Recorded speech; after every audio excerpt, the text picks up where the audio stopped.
ঘুরতে আমি বরাবরই ভালোবাসি। আর কাজের ফাঁকে ফাঁকে ঘুরতে কেই না ভালোবাসে বলো তো? তো যাই হোক, তাই জন্য সাইকেল নিয়ে কিন্তু বেরিয়ে গেছিলাম।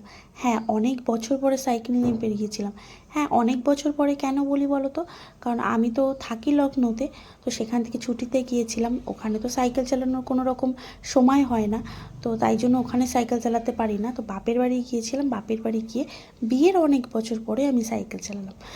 তার মাঝখানে না আমার সময় ছিল না বা সাইকেল চালানোর সেরকম কোনো সুযোগ হয়নি, তাই জন্য। তো এবার গিয়ে কিন্তু আমার সেই সুযোগটা পেয়ে গেছিলাম।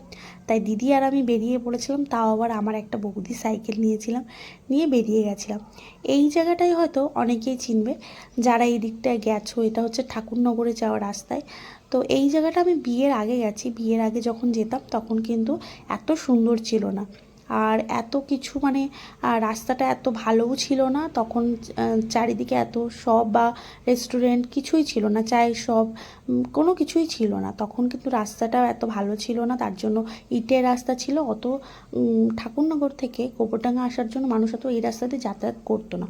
এই যে দেখতে পাচ্ছ কি সুন্দর করে সাজানো আছে, এগুলো কিন্তু পরে হয়েছে। আর এই দিকটা না বিকালের দিকে, মানে এরকম পরিবেশে বিকালের দিকে ঘুরতে গেলে না খুব ভালো লাগে।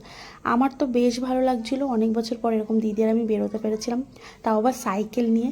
তো চারিপাশটা দেখো সবুজ আর সবুজ, কত সুন্দর। যারা এই দিকটা গেছো তারা তো নিশ্চয়ই জানো, যারা যেতে চাও তারা নিশ্চয়ই অবশ্যই চলে এসো। জায়গাটা কিন্তু সত্যি বিকালের দিকে বা সন্ধ্যের দিকে ঘোরার জন্য খুব সুন্দর। আর এরকম পাশেই এরকম রাস্তার ধারে ধারে এরকম রেস্টুরেন্ট বা চায়ের শপ যে কোনো কিছু পেয়ে যাবে, বেশ আড্ডাও দেওয়া যাবে। আমরা ওর ভেতরে যাইনি, কারণ আমি আর দিদি যেহেতু বেরিয়েছিলাম, বাড়িতে বাচ্চাদেরকে রেখে গেছিলাম। ওদেরকে রেখে ওরকম রেস্টুরেন্টে ঢুকবো সেটা আমাদের ভালো লাগছিলো না, তাই জন্য আমরা শুধু ঘুরেই চলে এসেছিলাম। আমার দিদিও অনেক দিন ওই দিকটা ঘোরেনি, তাই দিদি বলছিল চলো আমি আর তুই ঘুরে আসি। তো আমার ভিডিওটা কেমন লাগলো অবশ্যই